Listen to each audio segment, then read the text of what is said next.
remember lying in my bed and staring at the ceiling. It looked like there were countless bodies trapped in the ceiling and they were trying to escape.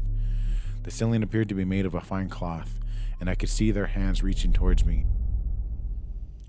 Cheers. Welcome back to Trip Stories.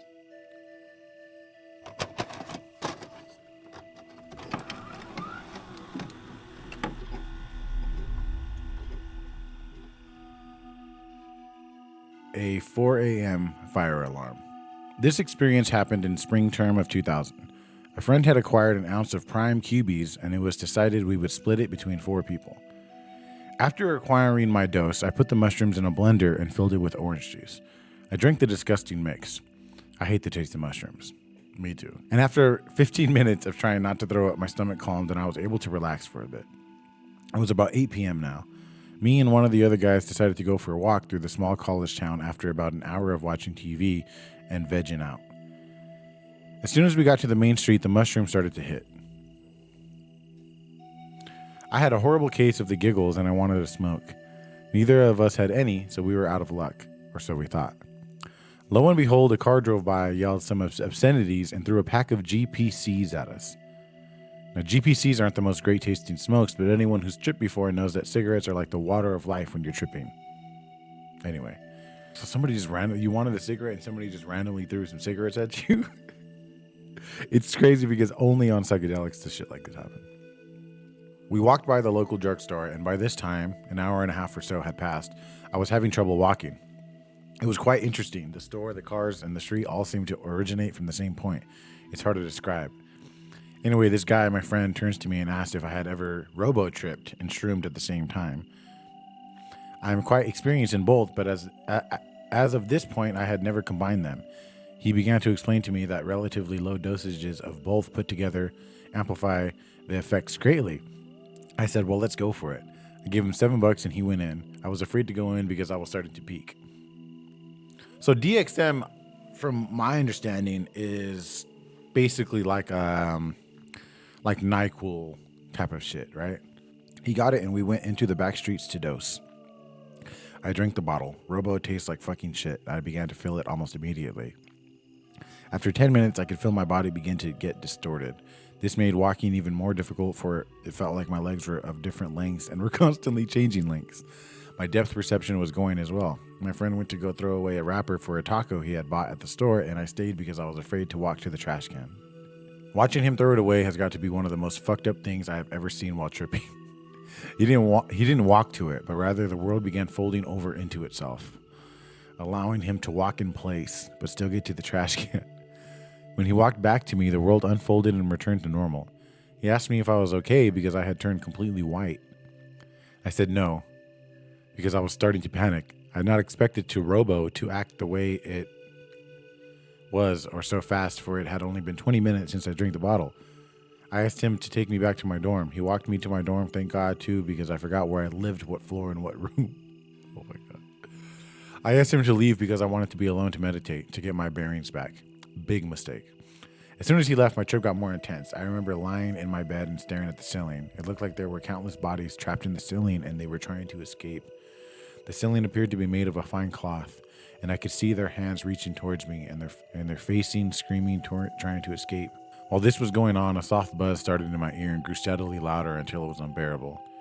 It turned out this rumble was me screaming at the top of my lungs because my roommate had to come running down the hall to our dorm. As soon as he came in, the noise and faces stopped, and all I saw was him lying over me asking me if I was okay. I told him I was, and that I was frying extremely hard and not to freak me out, and if he would stay with me till I came down a bit. He told me okay, and then he proceeded to load up a bowl.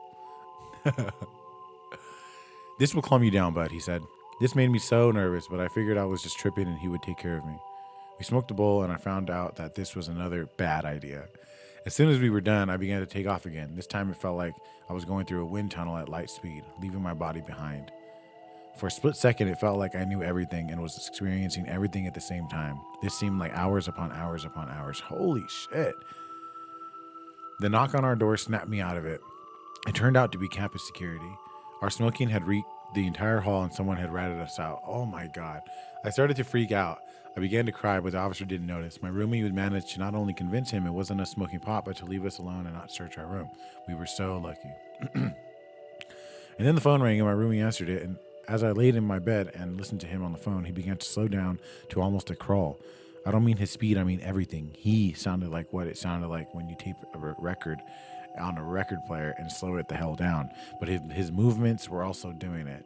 Then he began to speed up and he sounded like a chipmunk. Oh my God. And then to my dismay, he began to talk, move, and walk backwards. This freaked me out and I begged him to get off the phone, but I realized I couldn't speak properly. Later, he said I was making incoherent babbling.